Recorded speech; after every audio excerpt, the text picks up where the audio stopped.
politique toujours, on nous dit le Congrès américain, tout au moins 7 membres influents du Congrès américain qui écrit en lettre tout l'ouvrir pour demander gouvernement fédéral américain pour suspendre et pour te coller avec Ariel Henry, suspendre, soutenir Ariel Henry. Yo dit citoyen ça pas gain légitimité, il pas gain moyen, il pas gain force, il pas gain force politique, il pas gain ancrage pour entrer pays dans de nouvelles élections pour ta résoudre crise là. Parlementaire, congressman, ça a dit c'est temps que le gouvernement américain a perdu avec citoyens. 7 membres du Congrès américain, selon l'agence Reuters, qui dit profondément préoccupés par la crise en Haïti. Ils ont demandé à président Joe Biden de retirer son soutien au premier ministre de facto Ariel Henry et de permettre au peuple haïtien, via un consensus large, de créer une transition démocratique dirigée par la société civile. Et nous demandons humblement à votre administration.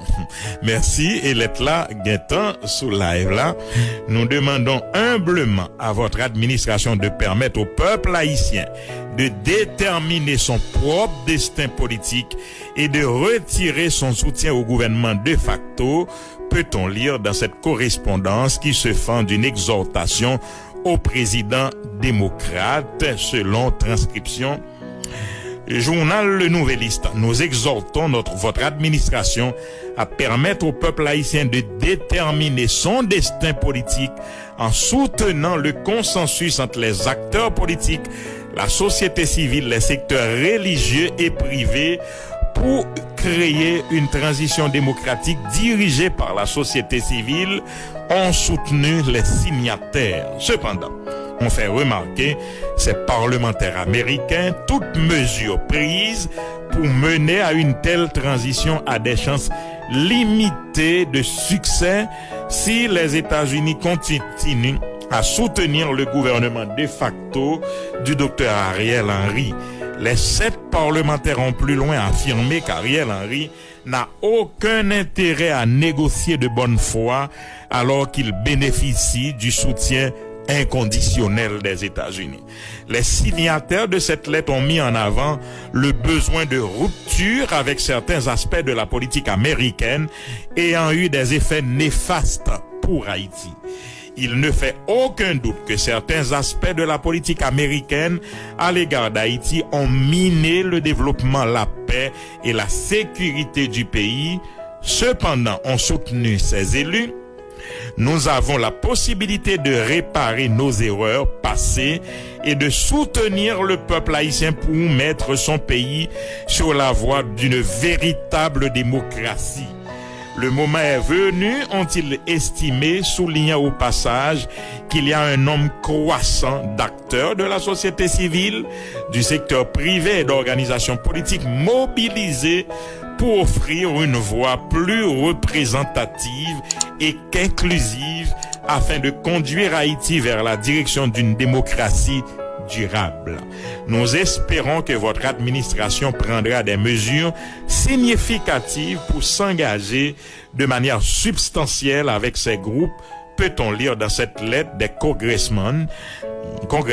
affirmant que le soutien de l'administration au docteur Henry semble contradictoire avec l'objectif déclaré que les États-Unis ne feront pas pencher la balance de la politique haïtienne. Le PM Henry n'a pas de légitimité pour organiser les élections. Le docteur Henry n'a pas de légitimité pour organiser les élections et n'a pas le consensus nécessaire pour galvaniser le peuple haïtien à se rendre aux urnes. La légitimité du docteur Henry vient de la communauté internationale, pas du peuple haïtien, ont soutenu ces élus américains. Les élections sont nécessaires mais pas suffisantes pour apporter la stabilité dans le pays si les conditions optimales ne sont pas réunies et si le consensus entre les différents secteurs n'a pas été atteint, ont soutenu les signataires. En outre, nous sommes profondément préoccupés par le fait que sous le gouvernement Henry, l'enquête sur l'assassinat du président Jovenel Moïse qui a eu lieu en juillet dernier n'a guère progressé et que les personnes qui enquêtent sur cette affaire en Haïti ont fait l'objet de menaces et d'intimidations. Il est crucial que les auteurs intellectuels et les personnes directement impliquées dans l'assassinat du président Moïse soient tenus pour responsables afin de faire la lumière et aider au mieux Haïti à résoudre sa crise politique, selon la lettre de ces parlementaires qui demandent instamment au président Joe Biden de prendre les mesures nécessaires pour tenir le Congrès informé de l'enquête, d'examiner et de divulguer de manière approfondie tout rôle que des citoyens ou des organisations américaines auraient pu jouer dans l'assassinat, y compris tout individu ayant déjà travaillé comme informateur pour les États-Unis. Les parlementaires Sheila Sheriffus McCormick, Florida, member, Hakeem Jeffries, Val Demings, Florida toujours, Dwight Evans, Andy Levin, Michigan, Yvette Clark, New York, et Mondaire Jones, New York, et Ayanna Presley, et Massachusetts sont les signataires de cette lettre dont copie conforme a été envoyée au secrétaire d'État Anthony Blinken. Dans un article du Miami Herald sur la loi de finances des États-Unis, que nous t'ai parlé de samedi, qui a consacré un chapitre à Haïti, le représentant du Michigan, Andy Levin, avait indiqué qu'il y a une impasse politique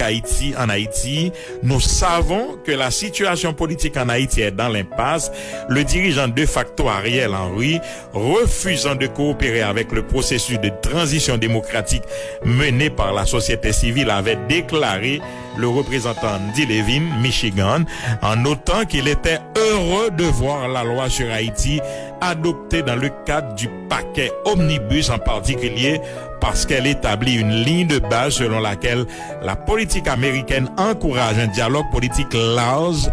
inclusif et soutenu entre les différents acteurs en Haïti pour restaurer la légitimité et les institutions démocratiques en Haïti. Fervent partisan de l'accord de Montana, a écrit la journaliste Jacqueline Charles dans cet article, Andy Levin avait déclaré que pour remplir ce nouveau mandat de la politique américaine, les responsables de l'administration Biden devraient retirer leur soutien à Henry et commencer à soutenir un chemin vers la démocratie véritablement inclusif et dirigé par Haïti. Selon Sheila Sheriffus McCormick, l'un des 7 signataires interrogés par l'agence Reuters, elle a indiqué que pour endiguer l'augmentation de la migration haïtienne vers les États-Unis, il faudra se pencher sur la situation politique du pays qui a été bouleversée par l'assassinat du président Jovenel Moïse en juillet dernier. Si nous examinons les raisons derrière l'immigration, cela se résume vraisemblablement à l'instabilité politique qui augmente la criminalité en Haïti, a-t-elle déclaré lors d'une interview téléphonique à Reuters. Dans l'article du Miami Herald, Jacqueline Charles a indiqué que le département d'État, qui a eu plusieurs entretiens avec M. Henry et des dirigeants civiques au cours des dernières semaines, s'est défendu contre les critiques qu'il accuse de soutenir M. Henry plutôt que la société civile. Le dernier rendez-vous entre des représentants de l'accord de Montana peine avec le PM Ariel Henry et des signataires de l'accord du 11 septembre mi-février avait débouché sur un échec. Pour une question de ponctualité, dans la presse, les deux camps se sont rejetés le blâme l'un sur l'autre. Donc, l'étau vraiment se resserre autour de Ariel Henry qui pas dans une bonne dynamique devant Congrès américain, tout au moins 7 congressmen sa yo qui écrit correspondance si là. Alors faut nous dire que c'est de temps en temps qu'il y a des critiques qui sorti en dans même quand Ariel Henry n'a parlé monde qui signait accord Montana. Par exemple, Petit message que Emmanuel Ménard, signataire de l'accord de Montana, de l'accord du 11 septembre, il dit Premier ministre Ariel Henry a enfoncé pays dans le chaos. C'est ça Emmanuel Ménard écrit sur Facebook. Le Premier ministre, sans aucun organe politique de consultation ni de contrôle, ne répond que de lui-même, signale Emmanuel Ménard, l'un des signataires de l'accord du 11 septembre. Aussi, comme signataire de l'accord du 11 septembre, Emmanuel Ménard dénonce le comportement incivique du Premier ministre, signataire lui-même en représentation du pouvoir exécutif. Le coordonnateur de force louverturienne réformiste appelle les collègues des partis politiques qui avaient de bonne foi accepté d'entreprendre une démarche patriotique pour épargner au pays une aventure politique de se désolidariser de cette coalition gouvernementale visiblement incapable de répondre aux desiderata de la population et de rechercher ensemble le compromis historique afin de délivrer le peuple qui vit sous la domination infernale d'un terrorisme inédit, écrit Emmanuel Ménard. En pile nan yo, nous t'ai annoncé yo que c'est comme ça pral fini, pral gen plein parce que Ariel Henry pas gen ken volonté pour le faire en un, c'est journée jodi a yo commencé ouais ça gagné la Banque mondiale qui décidait allouer une enveloppe de 132 millions de dollars pour financer des projets dans des domaines d'infrastructure routière et de sécurité alimentaire en Haïti, rapporte le plus ancien quotidien du pays, le Nouvelliste. L'institution en a fait l'annonce dans un communiqué publié le 17 mars. Le conseil d'administration de la Banque mondiale a approuvé un don de 102 millions de dollars pour le projet d'agriculture résiliente pour la sécurité alimentaire. Le conseil a également approuvé un financement additionnel de 30 millions pour le projet d'accessibilité et de résilience rurale en Haïti. Le premier projet soutiendra encore environ 75 000 ménages dans le secteur agricole, environ 375 000 bénéficiaires en vue d'améliorer l'accès à la sécurité alimentaire, de garantir les moyens de subsistance en milieu rural et de renforcer la résilience aux aléas climatiques. Le projet de transport renforcera l'accessibilité par la route en tout temps dans les zones touchées par le tremblement de terre et améliorera la résilience du réseau routier, peut-on lire dans le communiqué de la Banque mondiale. Le chef des opérations de la Banque mondiale en Haïti, Laurent Mselati, s'est réjoui de cette annonce qui survient dans la foulée du séisme du 14 août 2021. Le puissant séisme de 2021 a causé d'importants dégâts dans la péninsule sud. Il a aggravé l'insécurité alimentaire déjà préoccupante dans des départements alors que des milliers d'agriculteurs ont perdu leurs moyens de subsistance ainsi que leur accès au marché. Le projet appuiera notamment des pratiques d'agriculture durable et de gestion des terroirs ainsi que la réhabilitation des infrastructures routières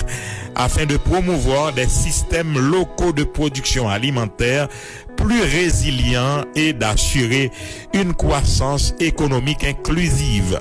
La Banque mondiale œuvre à améliorer la sécurité alimentaire et à poursuivre les efforts de réduction de la pauvreté en Haïti, en particulier dans les zones rurales les plus reculées du pays, a déclaré Laurent Mselati. La Banque mondiale, dans son communiqué, a fait remarquer que la population d'Haïti souffre de niveaux très élevés d'insécurité alimentaire et de malnutrition. Selon les estimations les plus récentes, de la classification intégrée des phases de la sécurité alimentaire, en décembre 2021, attendez oui, 4,4 millions de personnes étaient en situation de crise. Ce nombre devrait passer à 4,6 millions d'ici juin 2022 en raison d'un accès réduit aux denrées alimentaires de base alors que les revenus restent faibles et que les prix sont en hausse. En outre, la fréquence et l'intensité des événements climatiques extrêmes tels que les sécheresses, les inondations et les tempêtes ont un effet néfaste sur les cultures, les infrastructures et les actifs agricoles, affectant les moyens de subsistance en milieu rural, fait remarquer le communiqué. Le projet d'agriculture résiliente pour la sécurité alimentaire, poursuit la Banque mondiale, stimulera le secteur agricole par la réhabilitation des infrastructures productrices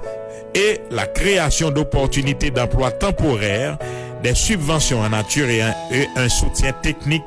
pour promouvoir un accès et une disponibilité accrue d'aliments nutritifs. Le projet ciblera fortement les femmes en tant que bénéficiaires car elles jouent un rôle de premier plan dans la production et les ventes agricoles. Le projet sera mis en œuvre à la fois dans les régions confrontées à de graves problèmes de sécurité alimentaire et dans les zones touchées par le séisme, a fait savoir les départements du sud de la Grand'Anse, des Nippes et du Centre. Et peut-on lire dans ce communiqué de la Banque mondiale. En ce qui concerne le financement additionnel pour le projet d'accessibilité et de résilience rurale en Haïti,